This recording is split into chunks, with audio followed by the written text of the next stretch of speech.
Hi எல்லாருக்கும் வணக்கம். நான் தான் உங்கள் சத்யா பாண்டி. இப்போ என்ன பார்க்க போகிறோம் அப்படின்னு பார்த்தீங்கன்னா, நம்மளுடைய காப்பி செடி ஃபுல்லாகவே பூ வந்துருச்சு. அன்றைக்கி அதில் இதுக்கு முன்னாடி ஒரு வீடியோ போட்டிருந்தேன். அதில் வந்துட்டு காப்பி பூ வந்துட்டு ரொம்ப மொக்காக இருந்தது. மழை வந்தால் தான் அலரும் அப்படின்னு சொல்லியிருந்தேன். இப்போ பாருங்கள், நம்மளுடைய காப்பி பூ வந்துட்டு அளந்துருச்சு. இதுதான் நம்மளுடைய காப்பி தோட்டம். இங்கே பாருங்கள் எவ்வளோ அழகாக அளந்துருக்குன்ட்டு நல்லா தெரியும். பாருங்கள் எவ்வளோ சூப்பராக நம்மளுடைய காப்பி பூ வந்துட்டு அளந்துருக்கு. இது ஒரு செடி. அடுத்து பாருங்கள் காமிக்கிறேன்.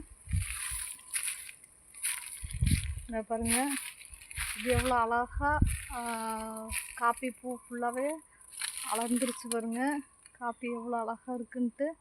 இதுதான் காப்பி பூ எவ்வளோ அழகாக அளந்துருக்கு பார்த்தீங்களா. ஸோ இது இப்போ வந்துட்டு ஒரு 2-3 மாதம், ஒரு 2 மாதத்தில் இதெல்லாமே பிஞ்சு வர ஆரம்பிச்சிடும்.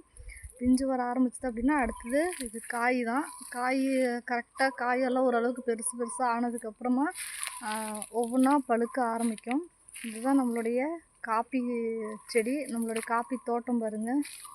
ஸோ இது ஃபுல்லாகவே காப்பி பூ பாருங்கள் அவ்வளோ அழகாக எல்லாமே அளந்துருக்குன்றது தெரியும். இங்கே பாருங்கள் காப்பி பூ எல்லாமே ஃபுல்லாக என்ன பண்ணிடுச்சு. எனக்கு பின்னாடி பாருங்கள் ஒரு செடி இருக்குது.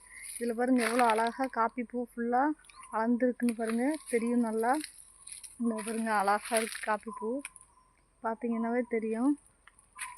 அழகாக இருக்குங்களா, எவ்வளோ சூப்பராக இருக்கா காப்பி பூ. இது இப்போ பூவாக இருக்குது. இது இன்னும் கொஞ்சம் நாள் போணுச்சுன்னா அப்படியே இது எல்லாமே அப்படி பிஞ்சாக நம்மளுக்கு தெரியும். பார்த்தீங்க தான் நம்மளுடைய காப்பி தோட்டம், காப்பி செடியினுடைய தோட்டம் பார்த்தீங்க தெரியும். அழகாக இருக்குங்களா, நல்லா இருக்கா.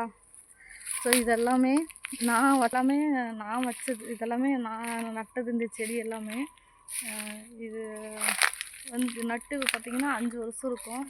5 வருஷம் கழிச்சு இப்போ செடி எல்லாமே பூக்க ஆரம்பிச்சிச்சு. இந்த அடுத்தது காய் தான். எனக்கு பின்னாடி பார்த்திங்கன்னா இங்கே பாருங்கள் எவ்வளோ செடி இருக்குன்ட்டு. இந்த பாருங்கள் தெரியும் உங்களுக்கு. அப்படியே இங்கே சுற்றி காமிக்கிறேன் பாருங்கள் செடியை, காப்பி பூச்செடியை பாருங்கள். இங்கே பின்னாடி இருக்கிறது என்னன்னு பார்த்தீங்கன்னா அன்னாசி. இதில் இருக்கிறத என்ன பார்த்தீங்கன்னா அன்னாசி. இந்த இது வந்துட்டு அன்னாசி பழம் இருக்குது இல்லைங்களா, அன்னாசி பழத்தினுடைய செடி இது. இந்த பாருங்கள்,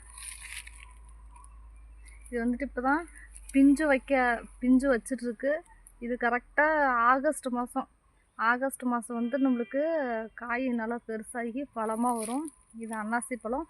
அன்னாசி பழத்துலேயே பார்த்திங்கன்னா 2-3 வெரைட்டி இருக்குது. இது வந்துட்டு முள் செடி. இது பார்த்திங்கன்னா தெரியும், குத்தும். இன்னொரு செடி வந்துட்டு முள் இல்லாத செடி இருக்குது. இது அன்னாசி. இது சும்மா காட்டில் ஒரு ஓரமாக நட்டு வச்சுருக்கோம். ஸோ இதுதான் நம்மளுடைய காஃபி செடி. இந்த பாருங்க, இந்த இங்கே வந்துட்டு இருக்குது. எவ்வளோ அழகாக இருக்குங்களா. இதுதான் காப்பி செடி. ஸோ நம்மளுடைய வீடியோ பிடிச்சிருக்குன்னு நினைக்கிறேன். இங்கே இருக்கக்கூடிய மிளகு வந்துட்டு நான் அடுத்தது உங்களுக்கு காமிக்க, இந்த மிளகு செடியை அடுத்தது நான் உங்களுக்கு போடுறேன். இதில் பிஞ்செல்லாம் இப்போ தான் இருக்குது. நான் அடுத்து வரக்கூடிய வீடியோஸில் உங்களுக்கு கண்டிப்பாக நான் இந்த இதை பற்றி நான் உங்களுக்கு போடுறேன். ஸோ வீடியோ பிடிச்சிருந்தா லைக் பண்ணுங்கள், கமெண்ட் பண்ணுங்கள், மறக்காமல் சப்ஸ்கிரைப் பண்ணிடுங்க. தேங்க்யூ.